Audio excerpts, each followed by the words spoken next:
যেটা খুবই ভয়ঙ্কর এই দুটি দেশের ক্ষেত্রেই, তা হলো S-400-এর যে ফোর্থ স্কোয়াড্রন সেটা ইতিমধ্যে আমরা হাতে পাচ্ছি বা পেয়ে গেছি।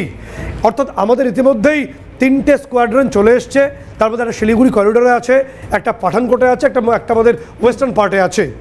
এই ফোর্থ স্কোয়াড্রনটা আসলে আমাদের আকাশসীমায় আরও 300 মতো মিসাইল আমরা টার্গেট করতে পারবো নতুনভাবে, এবং ব্যাপকভাবে আকাশসীমায় আমাদের সুরক্ষা বাড়বে। এবং 2026-এ এর লাস্ট স্কোয়াড্রনটা আসবে বা ফিফথ সেটটা আমাদের চলে আসবে বলে আমরা জানতে পারছি। ফলে এই যে 35,000 কোটি টাকার চুক্তি রাশিয়ার সঙ্গে আমাদের আকাশ সুরক্ষা নিয়ে হয়েছে, তার যে ফোর্থ স্কোয়াড্রনটা আমরা হাতে পাচ্ছি, এই ফোর্থ স্কোয়াড্রন আসলে আমরা আরও বেশি আমাদের বিভিন্ন অংশে এটাকে মোতায়েন করতে পারবো, যার ফলে যে কোনো ড্রোন এবং যে কোনো ধরনের ফাইটার জেটকে আমরা মুহূর্তে ধূলিসাৎ করতে পারবো।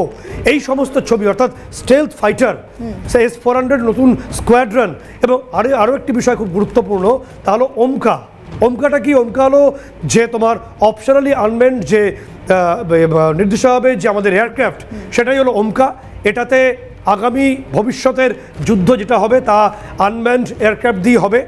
আমাদের DRDO এটা নির্দিষ্টভাবে প্রযুক্তির মাধ্যমে তৈরি করেছে। আমাদের রিটায়ার্ড হয়ে যে সমস্ত এয়ারক্রাফটগুলো আছে সেগুলোর মধ্যে এই নতুন প্রযুক্তির সিস্টেমটাকে, নতুন প্রযুক্তিকে ইনস্টল করা হয়েছে, এই টেকনোলজি আনা হয়েছে। ওমকাকে ব্যবহার করলে আমাদের শত্রু দেশে আমরা অত্যন্ত সহজে এটাকে পাঠাতে পারবো। যদি সেটাকে ধ্বংসও করে দেয় কোনো সমস্যা নেই, কারণ আমাদের রিটায়ার্ড এয়ারক্রাফটগুলোকে ব্যবহার করছি আমরা, ফলে সেগুলো এমনি বাতিলের খাতা চলে গেছিলো। দ্বিতীয়ত এর সঙ্গে মিসাইল ইনস্টল করা থাকবে, সেগুলো ব্যবহার করা যাবে, আমরা ভূপৃষ্ঠ থেকে সেটা কন্ট্রোল করতে পারবো। ভারতের হাতে অত্যাধুনিক এই সমস্ত ক্ষমতা।